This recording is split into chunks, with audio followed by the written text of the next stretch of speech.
Hello, everybody. This is my reading of the next 10 pages of Crisis. I think I put in the post that the new pages started on page 39. However, they actually start on page 40. So, sorry for that.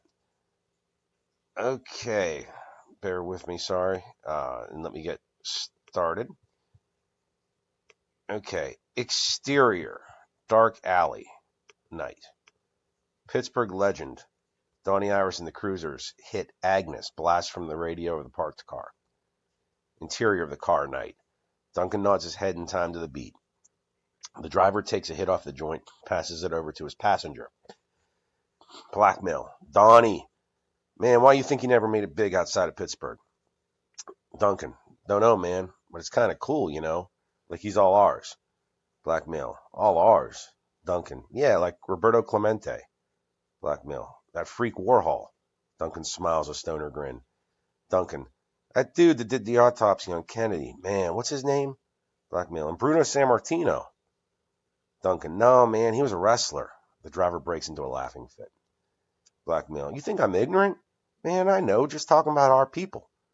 Duncan takes another hit, passes it to the driver. The lyrics of Agnes reaches a crucial point.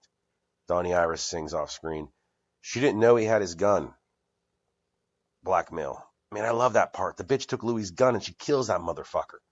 Duncan smiling. Yeah. Blackmail. You know Agnes was a real person, right? Remember the brass rail over in Pleasant Hills? Looking more like two piss holes in the snow, Duncan's confused eyes squint at his newfound friend. Duncan, brass rail. Blackmail. Shit, Duncan, come on. Right there at the Cloverleaf, man.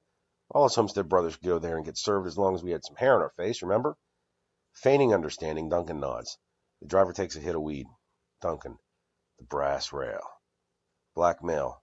Yeah, Agnes really was a waitress at a bar, just like Donnie says. There's some dickhead named Louis used to run that place. Thought she was like his main bitch, you know. Didn't like her flirting or nothing with the customers. Passes the joint back to Duncan. Blackmail. She shot that son of a bitch dead one night after last call. Used a baby Glock, if I'm recalling right. Duncan. What's that? Blackmail. A gun, man. Duncan. Right. Blackmail. You ain't never held a gun, have you, Duncan?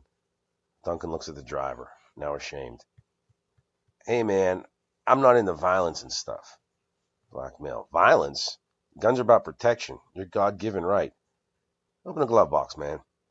The driver points with his gloved finger to the dashboard. Duncan opens the glove box. A small revolver sits on top of a mess of paperwork. Blackmail. Go on, pick it up. Safety's on. Duncan reaches in, delicately picks up the gun between his finger and thumb. Blackmail. Not like a girl, like a man. Put your finger on the trigger like a video game. Ain't even loaded. Sorry. Um.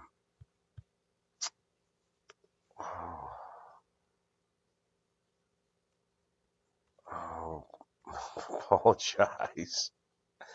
Okay. Duncan holds the gun properly and smiles. Duncan, badass. It's so light, man. Blackmail. Ain't it though? Here, turn the barrel up like this. Gonna show you how the clip goes in. The driver adjusts the barrel so it points right at Duncan's chin. Places his gloved finger under Duncan's, both resting on the trigger. Blackmail. You fucking stoners watch too much television, boy. Bang. Duncan's chin up to his head, a bloody mess of brain matter and skull. The driver exits the car. Donnie Iris continues to sing, We gotta run now, baby. Throw away the gun now. He didn't know that you were out of your mind. End of Act 3. Act 4. Interior kitchen night. Troubled, Gordon opens the refrigerator, snatches a beer, opens it, guzzles nearly half of it. Amy off screen. What are you doing? He turns to see his wife standing with her work cell in her hand. She notices, nervously puts it back in her pocket. Gordon. Nothing. Amy. Since when do you drink my beer? Gordon holds out the bottle, offering her the rest. What's wrong? Gordon. Penny asleep? Amy. I'm taking a shower. Amy exits. Gordon finishes the remaining beer in one swig. Interior bathroom night. Amy stands in the shower. Hot water runs over her long hair. Images flash. Her first meeting with Paul. His wet, bare chest. Her hand touching his shoulder. She rubs her breasts. Moves her hands down lower. Interior living room night. CNN still reporting on the hostage situation. Gordon stares at his cell resting on the coffee table. CNN reporter. We now have confirmation the gunman is Abdul Shazik, 26, from Portland, Oregon. Gordon, to his silent phone. I know you're listening, goddammit. What the hell is she doing there? He turns, nervously looks to the staircase. CNN reporter. Based on social media accounts, Shazik has links to the jihadians. Gordon, call me. CNN reporter. It has been the subject of federal scrutiny since last July's anthrax attack in Modesto. Gordon, shit. The phone rings. Immediately he answers. Gordon, why's Connie there? Chelsea, off screen. Shut up and listen. Whiskey Dan's truck stop. You were there on your third assignment. Gordon, no. Chelsea, Connie. How did she get involved? Chelsea, be there in 4 hours, not a minute later. Use the trucker gear. Gordon, wait. Start talking to Hathaway right now. She's behind you. Gordon pivots. Amy stands at the bottom of the staircase, hair wet, hands buried in the pocket of her bathrobe. Gordon, Jean, look, I can be there tomorrow by lunch. Chelsea, you're good. Keep going. Gordon, okay, if I left right now, I can be there by 6, 5 maybe. Amy shakes her head, turns, stumps back up the stairs. Chelsea, she bought it. Better get going. Gordon, Jean, listen to me. This is the last time. Are we clear? Chelsea, been through this before, Gordon. I tell you when your service is over. Whiskey Dan's. The phone goes dead. Gordon looks up the staircase. Gordon, Amy, something came up with the Hathaway account. Exterior, Whiskey Dan's truck stop. Night. A broken neon sign flickers Whiskey Dan's, providing the only illumination in the darkening parking lot full of semi-trucks. Interior, Whiskey Dan's truck stop. Night. This place puts extra grease in the term greasy spoon. A long-haired, grizzled trucker enters, causing the cowbell above the door to clang. It's Gordon, in a brilliantly crafted disguise. He rubs his bearded chin with a hand tattooed, reading fear.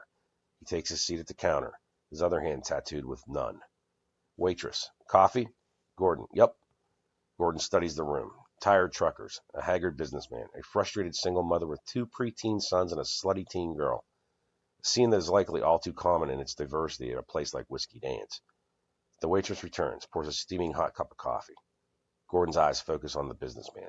No eye contact. He turns his gaze to 2 truckers at the end of the counter engaged in their own conversation.